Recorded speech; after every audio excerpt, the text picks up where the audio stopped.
Assalamualaikum warahmatullahi wabarakatuh. Perkenalkan, nama saya Aldo Dharma Pangestu dari kelas 12 RPL 2 absen 1. Kali ini saya akan mempresentasikan tentang hasil website yang saya buat untuk tugas akhir PWeb atau pemrogram web. Nah, sebelum masuk ke indeksnya, pertama-tama kita masuk ke halaman PHP My Admin. Di sini saya membuat database apotek 1 dengan nama tabelnya, farmasi, dan user. Di tabel farmasi ini saya menambahkan 10 kolom, yaitu ID obat, nama obat, jenis, satuan, golongan obat, SNI, stok, nama pasien, alamat pasien, dan jenis pembayaran.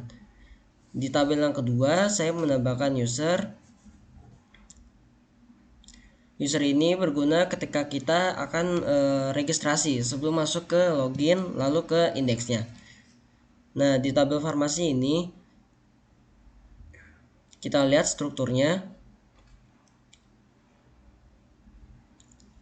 Tunggu sebentar ya.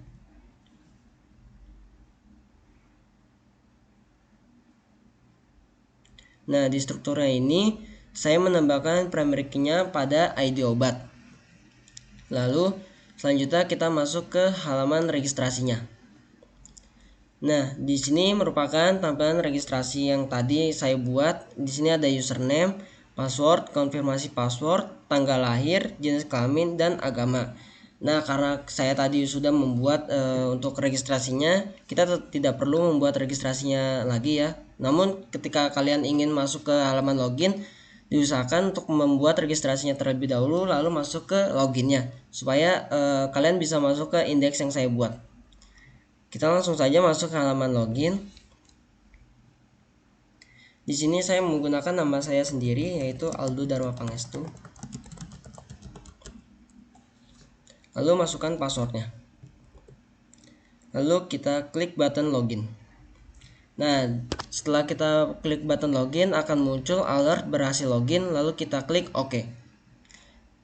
Nah, ini merupakan tampilan awal ketika kita masuk ke halaman indeksnya.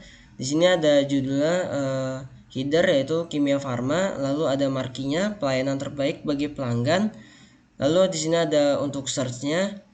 Di sini ada pagination-nya, saya menambahkan pagination-nya di bawahnya. Di sini saya juga menampilkan iklan tentang Kimia Farma sebanyak 3 iklan ya. Di sini ada ID obat, nama obat, jenis, satuan, golongan obat, SNI, stok, nama pasien, alamat pasien, dan jenis pembayaran. Dan yang terakhir juga ini ada aksinya untuk pensil ini untuk edit data, dan ini gambar tempat sampah atau trash ini untuk menghapus data yang ada di pada field ya atau kolom ini. Nah, di bagian footer saya menambahkan link untuk masuk ke websitenya Kimia Farma. Di sini saya menambahkan Twitter, Facebook, YouTube, dan yang terakhir ada Instagram. Di sini saya juga menambahkan desain by Aldo Dharma Pangestu atau saya sendiri sebagai pembuat website. Mungkin teman-teman ada yang bertanya, jalan gak sih ininya footernya gitu ya atau linknya? Kita coba aja ya. Nah, ketika kita klik, kita akan masuk ke halaman Twitternya Kimia Farma atau Kimia Farma Mobile ya di Twitter. Nah, yang kedua ada Facebooknya. Ini sama juga, kita masuk ke halaman Kimia Farma Care. Yang ketiga ada YouTube. Ini masuk kita ke company profile ya. Nah, yang terakhir ini ada Instagram. Kita masuk ke Instagramnya Kimia Farma.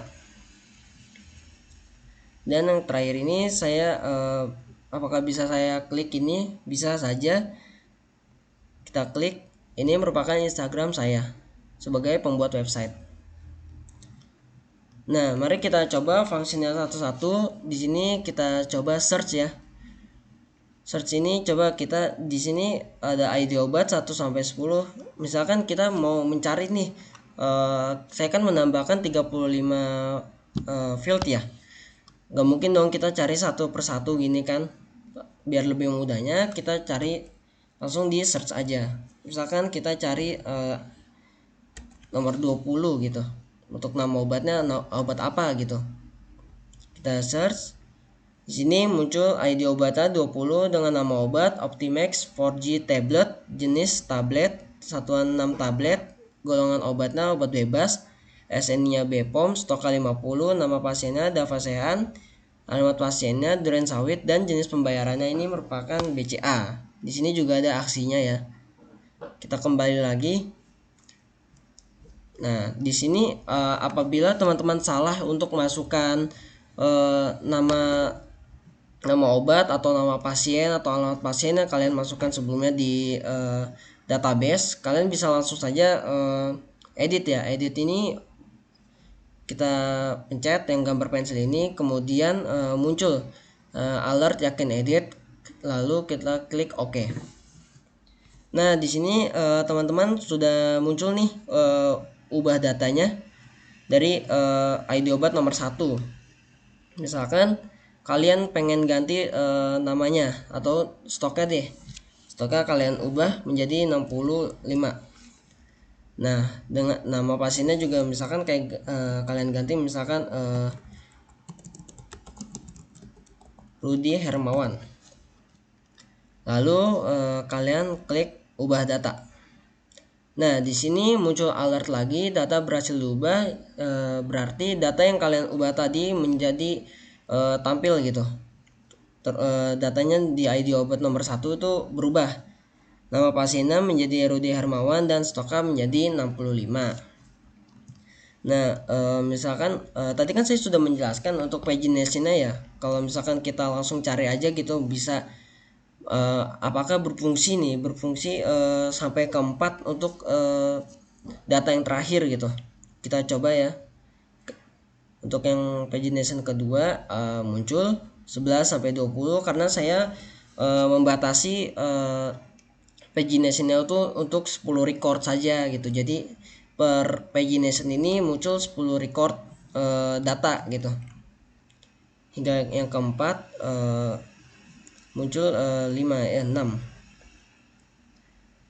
Nah, selanjutnya kalau misalkan kita nih mau menambahkan data yang belum ada nih di sini nih, misalkan kita akan menambahkan nama obat kah atau jenis satuan gitu ya, supaya muncul seperti ini, kita klik tambah data obat. Di sini ada ID obat, nama obat, jenis, satuan, golongan obat, SNI, stok, nama pasien, alamat pasien, dan jenis pembayaran. Nah, karena tadi kita ID obatnya memakai primary key, dijadikan primary key, jadi kita tidak bisa menggunakan angka yang sama gitu. Karena jika kita menggunakan angka yang sama, maka akan muncul duplikat untuk ID obatnya, jadi tidak bisa gitu. Misalkan kita ID obatnya nomor 38, nama obatnya misalkan kita contoh aja betadine, jenisnya misalkan kita coba saja ya tablet, misalkan satu tablet, golongan obatnya obat bebas, SNI-nya Bepom, stoknya misalkan kita maunya 55 gitu, dengan nama pasiennya misalkan Muhammad Ridho ya, alamatnya di Duren Sawit, dan jenis pembayarannya menggunakan BNI. Nah, setelah kita isi ini, kita klik tambah data. Nah, setelah kita klik tambah data, muncul alert data berhasil ditambahkan, artinya data tersebut masuk ke indeks tadi. Lalu kita klik OK. Nah, bagaimana kita ngeceknya? Kita ngecek di halaman terakhirnya. Kita ngecek di halaman terakhirnya. Di sini ada ID obat nomor 38 ya, yang sudah kita tadi tambahkan, yaitu ada ID obat 38. Sini ada betadine, tablet, satu tablet, obat bebas, Bepom, stoknya 55 dengan nama pasien Muhammad Ridho, alamat pasiennya Duren Sawit, dan BNI. Bagaimana kalau misalkan kita kayak saya mau nih ganti namanya atau apanya lah, golongan obat atau satuan atau alamat pasiennya, kita bisa di sini di pensil ini, yaitu untuk mengedit datanya. Di sini ada tulisan yakin edit, kita klik OK. Nah, kita klik lagi, muncul ubah data. Misalkan kita mau ganti dari 38, misal kita mau ganti nih nama pasiennya. Misalkan kita mau pakai nama kita sendiri gitu ya, biar muncul. Nah, alamatnya Duren Sawit, jenis pembayaran misalkan kita mau ganti jadi BCA gitu. Semua bisa diubah sih. Lalu kita klik ubah data. Nah, di sini muncul juga data berhasil diubah. Lalu datanya bakal berubah menjadi nama pasiennya Aldo Dharma Pangestu dengan jenis pembayaran BCA. Andaikan kita salah masukin datanya atau salah masukin nama obat, kita bisa di sini ada gambar icon trash atau tempat sampah, lalu kita klik yakin mau dihapus, lalu kita klik OK. Nah, muncul alert data berhasil dihapus, lalu kita klik OK. Kita bakal ngecek nih apakah data tersebut beneran terhapus atau tidak. Kita ngecek di pagination terakhir yang keempat, yaitu ID obat. Tadi kan kita 38, di sini sudah tidak ada ya, karena berhasil untuk function hapusnya. Lalu di sini ada portofolio. Portofolio ini berisi tentang RPL, jurusan RPL yang saya pilih di SMK Negeri 71 Jakarta ya. Sini tentang, untuk yang belum tahu RPL itu apa, RPL itu sama aja kayak software engineering ya. Salah satu bidang profesi yang mendalami cara pengembangan perangkat lunak, termasuk pembuatan, pemeliharaan, manajemen organisasi pengembangan perangkat lunak, dan manajemen kualitas. Nah, di RPL ini apa sih tujuannya rekayasa perangkat lunak ini, atau yang saya pilih di SMK Negeri 71 Jakarta, yaitu tujuannya yang pertama membentuk perangkat lunak yang andal dan tepat waktu, yang kedua dan menghasilkan sebuah software yang kuat serta mampu menghadapi ancaman dan gangguan, yang ketiga pekerjaannya relatif mudah dan santai, dapat dikerjakan dimanapun dan kapanpun menggunakan koneksi tentunya, dan yang keempat menciptakan software dengan biaya produksi dan biaya pemeliharaan paling minimum. Di perangkat lunak ini ada macam-macam contohnya ya, kayak gas hanya satu aja gitu. Di sini ada 4, yaitu yang perangkat lunak sistem operasi, perangkat lunak aplikasi, perangkat lunak pemrograman, dan perangkat lunak tambahan. Mungkin sebagian dari kalian berpikir kayak RPL tuh kedepannya bakal dapat kerja apa sih, kayak apa sih prospek kerja untuk jurusan RPL ini gitu.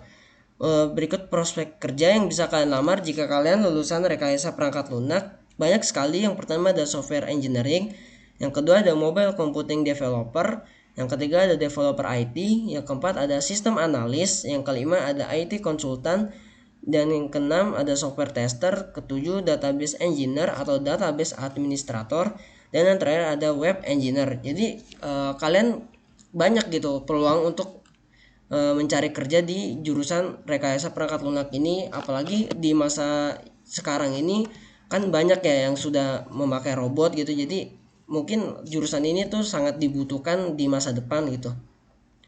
Lanjut, tadi sudah kita ke tentang sekarang kita apa sih hal yang dipelajari gitu di RPL.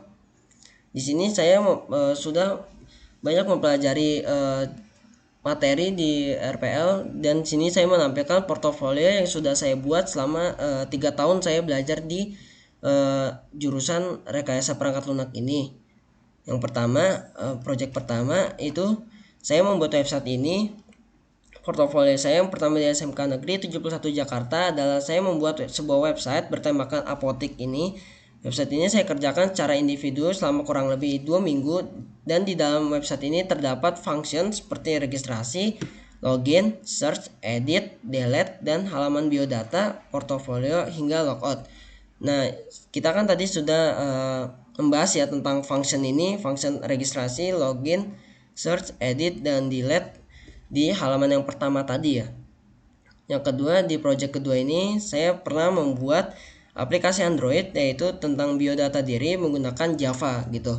Aplikasi Android ini fungsinya untuk melihat hasil output dari inputan data yang kita input secara langsung atau real dengan latar belakang animasi rumput. Jadi data seperti yang kita tadi buat itu registrasi, nah lalu muncul di outputnya.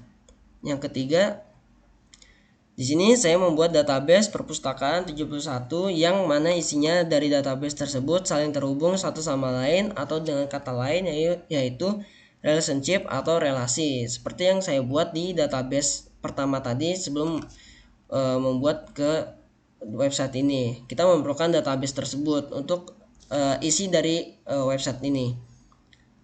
Kemudian di sini ada Instagram, masuk ke Instagramnya RPL SMK Negeri 71 Jakarta. Nah, di sini ada halaman biodata. Nah, halaman biodata ini berisi data diri saya, yaitu nama Aldo Dharma Pangestu, NIS saya 0146, kelasnya saya kelas 12 RPL 2 di sekolah SMK Negeri 71 Jakarta. Tanggal lahir saya 13 Desember 2004 dan tempat lahir saya di Jakarta. Alamat saya Jalan Swadaya, Jalan 25, RT 8, RW 5 dan agama saya Islam. Di sini saya menampilkan foto saya ketika saya sedang PKL ya, kelas 11 di sebuah Kementerian Pendidikan gitu. Nah, mungkin kita sudah membahas semuanya ya, mulai dari search engine, terus di sini ada marquee untuk tulisan pelayanan terbaik bagi pelanggan agar berjalan terus gitu, nggak nge-stuck di satu tempat. Di sini kita juga ada pagination-nya. Tadi kita sudah mencoba berfungsi semua. Di sini saya juga menambahkan iklan agar tampilan ini lebih menarik gitu, kayak nggak membosankan aja. Di sini dan di terakhir ini di Kimia Farma, saya menambahkan link untuk media sosialnya Kimia Farma. Di sini ada Twitter, Facebook, YouTube, Instagram, dan di sini saya desain by Aldo Dharma Pangestu, Instagram saya sendiri. Mungkin sudah semua ya kita bahas satu persatu. Setelah itu kita akan ke logout. Nah, di logout ini kita kembali ke halaman login lagi, tidak ke regis, karena dari regis sudah ke login tidak bisa langsung ke indeks gitu. Nah, mungkin itu saja penjelasan website yang saya buat untuk tugas akhir ini.